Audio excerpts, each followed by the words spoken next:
Hello, everybody, and welcome to another Happy Wednesday. This is our second episode on Wednesday, and I'm very, very excited to have not one, but two guests with me today. So first of all, let me say the same things that I always say at the beginning of every show. I'm not here to try to tell you what to think. I'm here to try to get you to think for yourself, and because of that, I encourage you to please not believe a word that I say. If I say something and it lights up something inside of you, believe that. And in the meantime, we're just here to give you some great things to think about, some great new ideas, and something that hopefully one of my goals is that maybe you might learn something, the knowing of which will change everything for you. But that's entirely up to you. So let me introduce my guests. I have with me here a very good friend of mine, Eva Ambika, is it Ambika or Ambika? Ambika Livingston, who I have spent some really wonderful time with. And we'll talk about that in just a second. And also another friend, Robin Haston. Did I get that right? Yes. And both of these ladies are trained in breathwork, and that's what we're going to talk about today. So I've been able to hang out with Eva a few times, and every time I have, she has said something or applied something or just had an attitude that, well, definitely taught me things through her words as well as her actions. And the last time we hung out was a lot of fun. We actually went to this really great place here in southern Utah called Fire Lake, which is really more of a pond. But it was a bigger pond than it looked like. And Eva invited me to swim across it. And I thought that was fantastic of her, that she thought so much of me that she thought I could swim across that lake. I did not swim across that lake, but I watched Eva swim all the way to the other side and all the way back. And I was very impressed. And then while we sat there, we were with one of the girls who I call my daughter, and she is struggling with some bipolar issues, some depression, some mania, and some things like that. And we were able to sit down with Eva, and Eva gave her and I some really great breathing techniques to help us when we're feeling down, certain types of breathing that helps boost, and when we're feeling like too hyper, too up there, some breathing that will help us come back down. So I want to talk about all of that, but first of all, Eva, can I give you just a minute to introduce yourself and tell me how you know all the things that you know? Sure. My name's Eva Ambika Livingston, and I've been a resident of St. George since 1997, so I've lived here in the area, in southern Utah anyway. I am an RN. I worked in labor and delivery for about 20 years, and because of bipolar, I'm actually no longer an RN, and because of those experiences that I had, I've left my nursing profession. And I actually now am in school for yoga therapy. And even before that, I learned yoga breathwork techniques through my yoga teacher trainings. So that is fantastic. So you know a lot of things. And one thing that is fun is that you and I have both worked in labor and delivery and know each other from that whole realm. And it's a very, very different realm that we're in now. It very much is, very yes. Much. And Robin, please tell us a little bit about yourself and how you know how to breathe. Well, I'm a human, so I breathe, but I don't think I really ever learned how until I started studying yoga about 20 or so years ago. And I just want to add that I have swam across that lake and lived to tell the tale. That's both of you, and I still haven't, so that'll be something for my bucket list. But for right now, I will just look at both of you with appreciation. Yeah, I'm also a nutrition coach and a yoga health coach. So I love to help people find their best selves. And that really does start with the breath. It's the most important part of our yoga practice. Right. I'd really love to add that we're not talking about the small pond, for those of you who know Fire Lake. Thank you. It's Thank the you. back large lake, and Robin has swam across the length, or the width. Well, and when I was watching, you went from one corner to the other corner. I went across the entire length, yes. I was impressed. And then when we were in the water, and you were like, come on, let's go. And I went, there was a minute when I thought, I wonder if I could do this. And the thing is, I probably could have. Had I committed to it, I think I could have. But as I sat on the shore and watched you do it, I was really grateful I had not committed to it right that minute. But I promise you, I'll swim across that lake with you one of these days.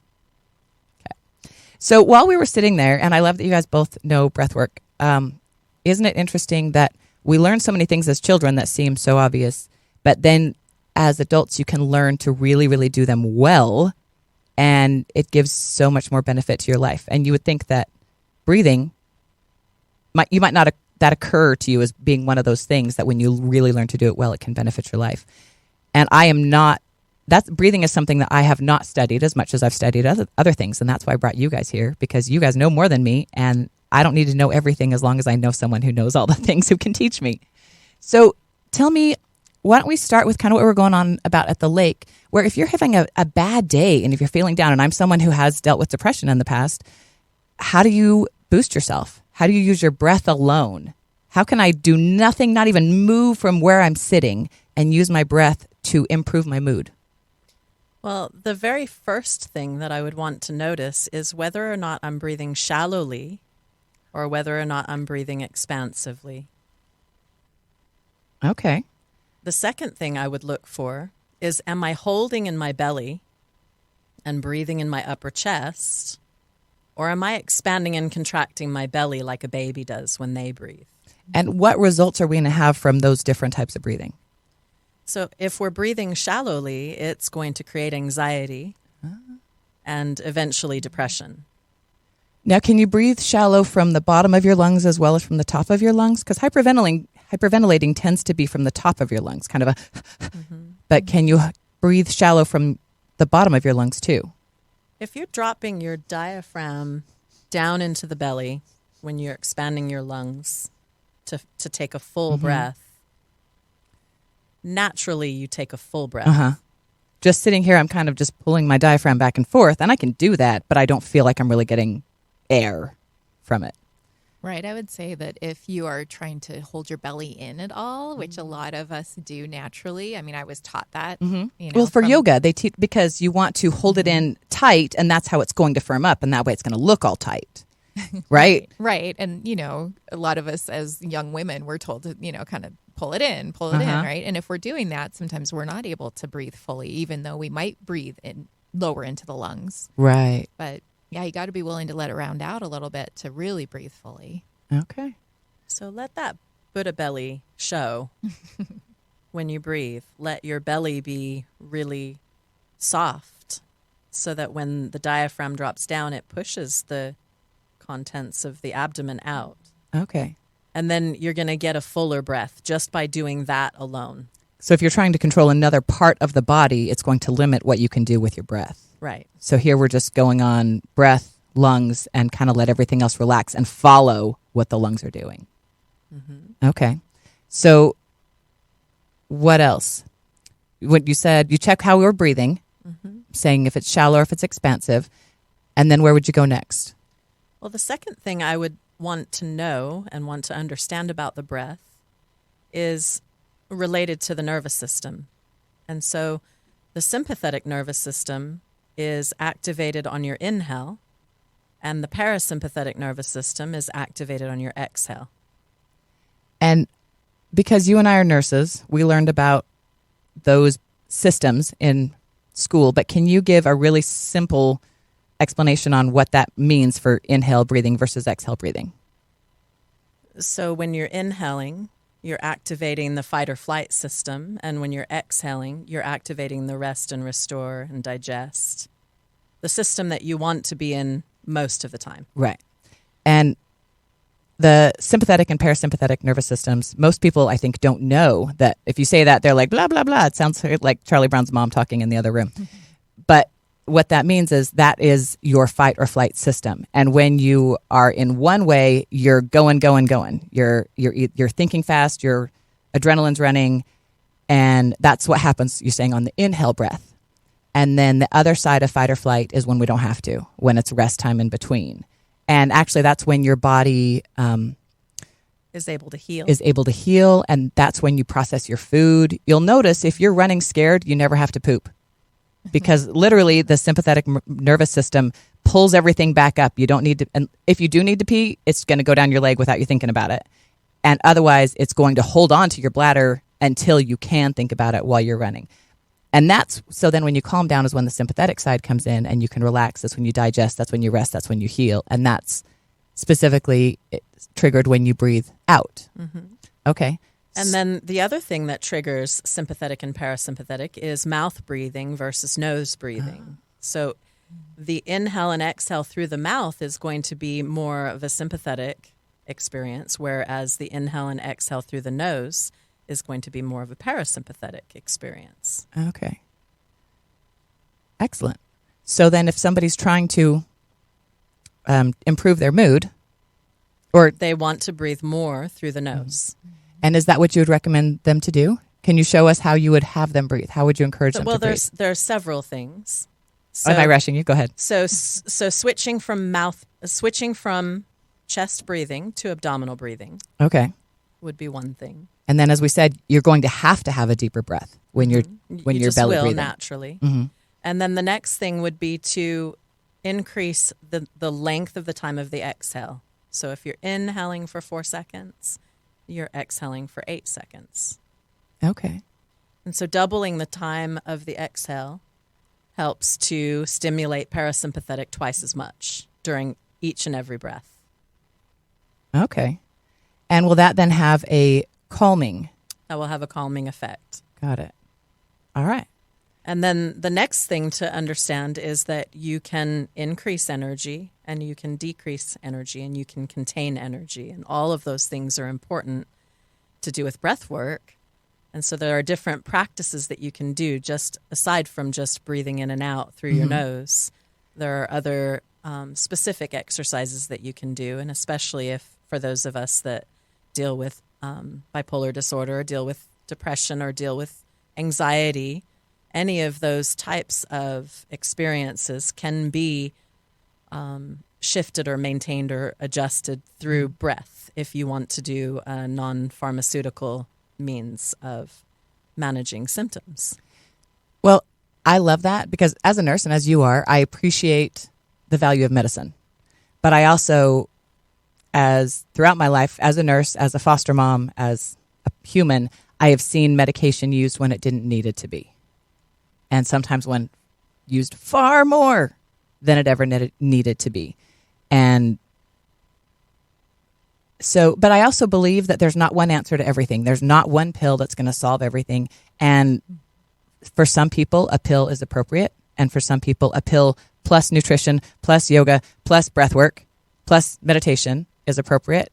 But every single person needs to find what works for them. And maybe a pill might work for a while, but you really don't want to do that. And then you might learn some breath work to really take you forward from there. So can you give us, help us out? If somebody's at home going, okay, I'm having a bad day, teach me how to breathe. Do me help me with some exercises to improve my day. So if you're having a bad day because you're depressed, is that? Yeah, let's start there. Okay. So with depression, I would use a breathwork technique that's called Kapalabhati. Kapalabhati. Can you spell that for me? Kapalabhati.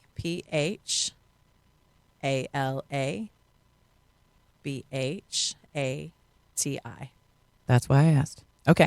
Kapalabhati breath. Kapalabhati. And the other word for that in English is breath of fire. Ah. And I like to give both the Sanskrit and the English. I do love Sanskrit. It's very, very beautiful. So with breath of fire, it's like a bellows breath. And if you can imagine that you've got a bug up in your nose, for example, and you close one nostril and you blow it out. Okay. That's what it feels like in the belly when you're contracting the abdomen. So there's kind of a pressure behind it, like pushing that out. Okay. And it's a forced exhalation with a relaxation of the diaphragm on the inhale. So are you tightening the diaphragm to push the air up? Correct. As you're blowing out, and that would blow out the bug in your nose? Correct. And then relax the diaphragm, which just kind of allows the air to come back in. Right. Or you can imagine maybe you have a window pane in front of you and you want to fog up the window. Mm-hmm. And you go, okay. To fog up the window, only close the mouth and do it through the nose. Okay. So do that with contracting the diaphragm to push the air up.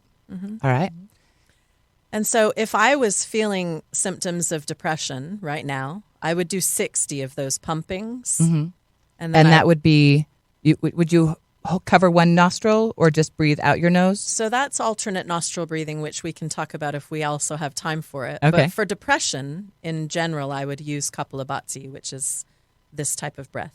And I only used the nostril thing just to give the metaphor of blowing out a bug out of your nose. All Because right. people have a difficult time seeing what you do with your belly when you're trying to do this type of breath. And oftentimes people will push their belly out on the exhale.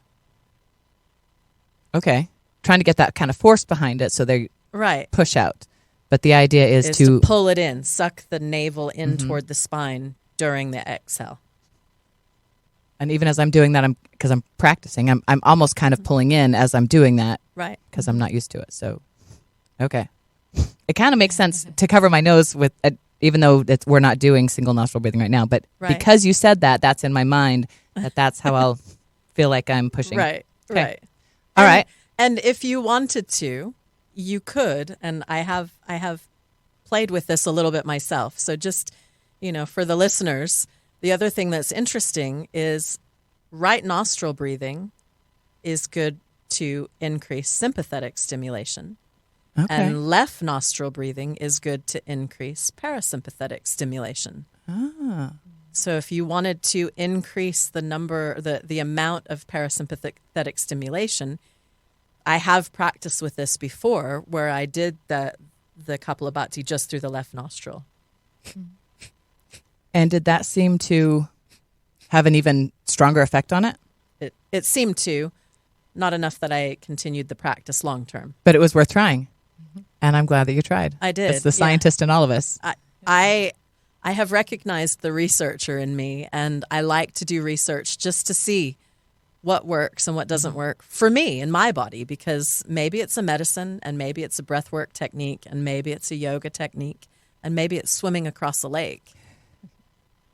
I love that. And kind of like I said before, there's not one magic pill. I don't believe for anything. I don't believe that there is one path to God. I believe there's about 7 billion.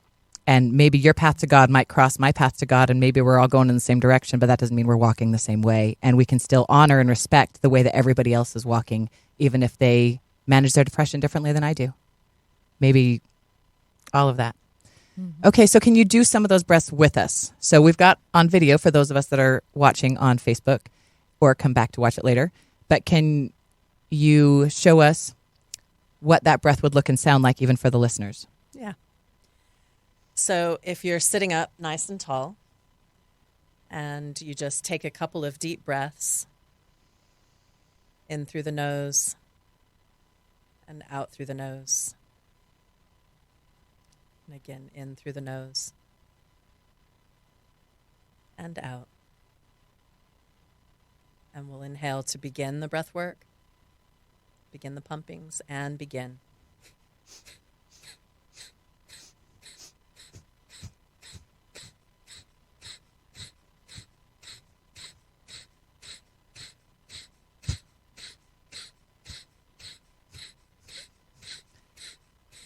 I'm going to let you keep going because you do 60 of these, correct? And I hope that listeners can hear just a puff of breath. As I'm observing both Eva and Robin doing this, I'm watching their chest kind of have a little pump. And I was doing it at first with them, and I realized I was doing it backwards from how she was doing it because I was pulling in instead of blowing out, just like we discussed a minute ago. And that's 60. And that's 60. Fantastic. And And now take what? Take a deep breath in. And exhale. Inhale deeply. And exhale fully.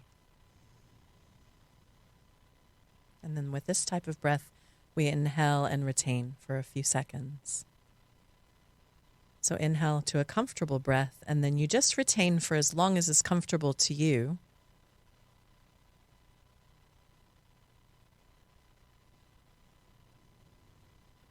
And that might be 10 or 15 seconds. It might be 30. If you've done this practice for a long period of time, it might be a minute or longer even. Mm-hmm. And then for me, if I was feeling like I was having a bad day, I would do 3 rounds just like that. So it'd be 3 rounds of 60. Mm-hmm. And as you get more comfortable with it, you can do more of the pumpings. It just depends on what feels right for you in the day that you're practicing it. And that is Breath of Fire. Breath of Fire. And with every technique, everyone kind of has a slightly different way maybe of doing it. And I've seen Breath of Fire done with your arms in the air. Is that a way that you would do it or recommend doing it that way? Yeah, so that's a Kundalini Kriya that's done with Breath of Fire and a specific mudra. So a mudra is a way that you hold your body in your hands, or a posture, or an asana. Right, they often do it with the thumbs up. Arms up and the thumbs up. And this is a fire mudra too, so it's like double fire when you're, and you're just going for it. Okay. Yeah. Okay. That's how I've seen it done. And I've done it along with others, and I was exhausted by the end. But I expect if I did it often, I would get more used to it, increase my cardio. Yeah, you'd increase your cardio, you'd increase your abdominal strength. So it's also really good for building the abdominal muscles. So for those of us who are concerned with that, Kapalabhati breath is a really good way to build abdominal strength and keep you in a state of balance in the mind. Excellent. Well, and I do care about having good abs. So, but I also hate going to the gym or doing any kind of workout. So if this will help my abs and my mood, I'm down. Well, I think that's why you've been doing it ever since Fire Lake and why you invited me here today. Because it's made a difference for me. Right. All right. We've got just a couple of minutes left. Thank you so much. Robin, as you've been sitting there, is there anything that you've thought of that you maybe want to add, or any great advice you'd want to throw in there for our breathers? Well, just for the Kapalabhati that we did, just really focus more on that exhale and let the inhale just happen on its own. You don't have to breathe in. When you breathe out that sharply, when you just release the belly, it naturally opens and the diaphragm will do the work. So you don't have to be like, okay. So that's how I see a lot of I think that's the mistake I was making. So just let the inhalation happen on its own. And the more you pull that exhalation in and relax, it happens automatically. Like if you were to squeeze a bellows or something, like on a spring and let it go, it just would automatically go boing. So that's how the in-breath will happen on its own. Excellent. Excellent. I've even practiced some breathing where I tried to not push or pull the breath at all, but I just leaned forward until it pushed all the breath out of my lungs and then sat back up, which then pulled air back into my lungs without actually trying to push and pull the air myself. Yeah. And I did that without a guide or teacher. It just seemed like intuitive. Yeah. I just wanted to try it. Yeah. And it seemed to work pretty well. Wonderful. Okay. Now I'm just curious. Tell me, both of you, what do you love the most about breath work? Why were you drawn to it, and why do you still do it so much? What do you love about it? Well, I'm drawn to it because this is how I manage bipolar disorder. Wonderful. So I have the experience of suicidal depression at times, and I have the experience of mania at times, or at least I have. And largely I have practiced breath work to maintain balance in my mind and body. And that's phenomenal. If I don't practice it, I do recognize that I shift into one or the other, depression or mania. And then that's your reminder, your cue, time to come back. Awesome. Yeah. And let me say, too, if anybody would like to get a hold of Eva, you can check her out on evaambika.com. That's EVAAMBIKA.com. And Robin, real quick for you, what do you love about breathing? It's life. It's important, and being conscious of it changes everything. You're absolutely right. And I think that we are not conscious enough of the very breath that goes in and out of our lungs. Exactly. That's our time. So thank you so much for joining me today. I'm so happy to have you both here. Thanks for welcoming us. Thank you for having us. Thank you so much. We'll see you next week on The Extraordinary Talk Show. Bye, everybody. Bye.